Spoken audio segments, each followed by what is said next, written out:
Il y avait un homme malade, nommé Lazare, qui était de Béthanie, le village de Marie et de Marthe, sa sœur. Marie était celle qui oignit le Seigneur d'une huile parfumée et qui lui essuya les pieds avec ses cheveux. C'était son frère Lazare qui était malade.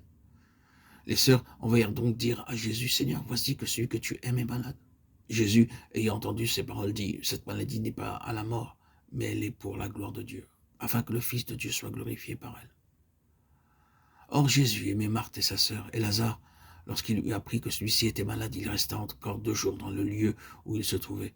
Jésus, à son arrivée, trouva qu'il y avait déjà 4 jours que Lazare était dans le tombeau. Marthe dit à Jésus, « Seigneur, si tu avais été ici, mon frère ne serait pas mort. » Jésus lui dit, « Ton frère ressuscitera. Je suis la résurrection et la vie. Celui qui croit en moi vivra, quand même il serait mort. Et quiconque vit et croit en moi ne mourra jamais. » Jean 11, 1, 6. Si nous voulons nous arrêter sur ce chapitre 11e et considérer Lazare, nous verrons que Lazare est l'incarnation de « ils n'ont pas de vin ». Il est l'incarnation de « il faut que vous naissiez de nouveau ». Il est l'incarnation de « l'eau que je donnerai sera en lui ». Il est l'incarnation d'un état de banqueroute, 4 jours dans le tombeau. Mais le Seigneur arrive là. Lazare est l'incarnation du chapitre 6e. Je suis le pain vivant qui est descendu du ciel pour la vie du monde. Lazare est l'incarnation du chapitre 9e, un homme qui ne voit pas, mais qui reçoit la vue par le Seigneur Jésus. Lazare rassemble tout cela en lui-même. Mais si nous le remarquons, le Saint-Esprit, en reprenant tout cela, a grand soin d'insister, de mettre l'accent sur une chose. C'est que le Seigneur Jésus ne touchera pas à un besoin avant qu'il ne soit très très loin de tout remède humain, de tout espoir humain. Il ne paraîtra pas sur la scène et ne s'associera pas à la chose avant qu'à tous les points de vue humains, elle ne soit à la faillite, elle ne soit à zéro. Et cela non pas par manque d'intérêt, ni par manque de sympathie, ni par manque d'amour. Car ici, l'Esprit montre encore que l'amour est là. Mais l'amour est lié par une loi. L'amour divin est lié par une loi. L'amour a une loi en ce qui concerne Dieu. L'amour de Dieu est gouverné par une loi. L'amour de Dieu est gouverné par la loi de la gloire de Dieu. Et il ne peut montrer son amour que dans la mesure où ce sera pour sa gloire. Il est gouverné par cela. Son objet partout où il manifeste son amour, c'est d'être glorifié. Et la gloire de Dieu est liée à la résurrection. Ne t'ai-je pas dit que si tu crois, tu verras la gloire de Dieu? Ton frère ressuscitera. La gloire de Dieu se trouve dans la résurrection, et c'est pourquoi l'amour demande que tout arrive à la place où seule la résurrection pourra résoudre la situation. Non pas une guérison des choses, non pas une amélioration du vieil homme. Or, revenons tout au commencement, si cela est nécessaire. Il y a encore dans ce monde une foule de personnes qui pensent qu'il y a dans l'homme quelque chose qui peut contribuer à la gloire de Dieu. Et le christianisme ne consiste qu'à développer dans l'homme ce quelque chose pour la gloire de Dieu. C'est une longue illusion et un long mensonge. Ce n'est pas vrai. Vous pouvez donner à ce quelque chose le nom que vous voudrez, il porte des noms différents. On l'appelle la lumière intérieure, ou l'étincelle vivante, ou la parcelle divine. Or, la parole de Dieu revient toujours à ce fait. Je commence à zéro, et zéro pour moi signifie que je ne puis contribuer à rien. Tout doit venir de Dieu. Le fait même que le don de Dieu, c'est la vie éternelle, signifie que nous n'avons pas cette vie avant qu'elle nous soit donnée. Nous sommes aveugles jusqu'à ce que Dieu nous donne la faculté de voir. Nous sommes morts jusqu'à ce que Dieu nous donne la vie.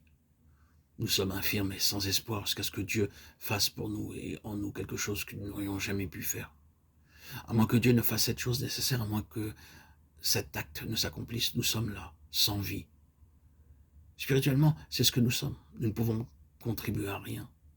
Nicodème, tu n'as rien à donner. Il faut que tu naisses de nouveau. Je ne puis t'accepter au point où tu t'approches de moi. Femme de Samarie, tu n'as rien et tu le sais. Et le confesse. C'est là que je commence. Homme de Bethséda, tu ne peux rien faire et tu le sais. Tout dépend donc de moi. Si jamais quelque chose s'accomplit, cela viendra de moi. Lazare, que peux-tu faire maintenant? Que peut-on faire de toi? S'il intervient directement comme venant du ciel pour faire quelque chose, il n'y aura que corruption. Oui, c'est une des grandes leçons que vous et moi, frères et sœurs en Christ, nous avons à apprendre dans l'école de Christ, à savoir que pour sa gloire, Dieu commence à zéro. Et Dieu prendra la peine de nous faire comprendre par son esprit que nous sommes à zéro. C'est-à-dire qu'il nous amène consciemment à zéro et nous fait réaliser que tout est en lui. Nous le voyons, c'est toujours la fin qui gouverne Dieu. Et la fin, c'est sa gloire. Reprenons encore ce mot dans cet évangile, la gloire de Dieu en relation avec Christ. La gloire de Christ. Que celui qui se glorifie dans le Seigneur. 1 Corinthiens 1, 29, 30. C'est ainsi que nous pouvons bénéficier de la gloire de Christ, de sa plénitude, la plénitude de sa gloire.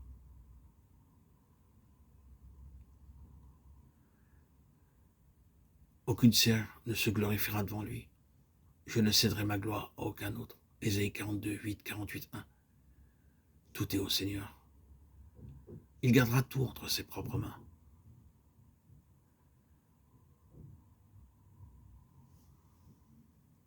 Nous devons réellement faire de Christ la base de notre vie, la base même de notre vie, de notre être, de la mesure où le principe de sa gloire s'applique en nous, non pas ce que je suis, mais ce que tu es, que tu t'établisses en nous. Christ est toute la gloire, l'agneau est toute la gloire, dans le pays d'Emmanuel, Dieu avec nous. Que le Seigneur soit glorifié en nous. La gloire de Dieu est liée à la résurrection, et la résurrection est seulement et uniquement la prérogative de Dieu. Si donc Dieu doit être glorifié en nous, nous devons, vous et moi, vivre de lui, qui est la résurrection et la vie, et le connaître comme la résurrection et la vie, à mesure que nous avançons dans notre vie. Frères et sœurs en Christ, comprenons-le bien. C'est une question de savoir et de vivre sa gloire en nous. C'est la base de notre vie, de tout notre être. Afin que sa gloire s'applique en nous, s'établisse en nous.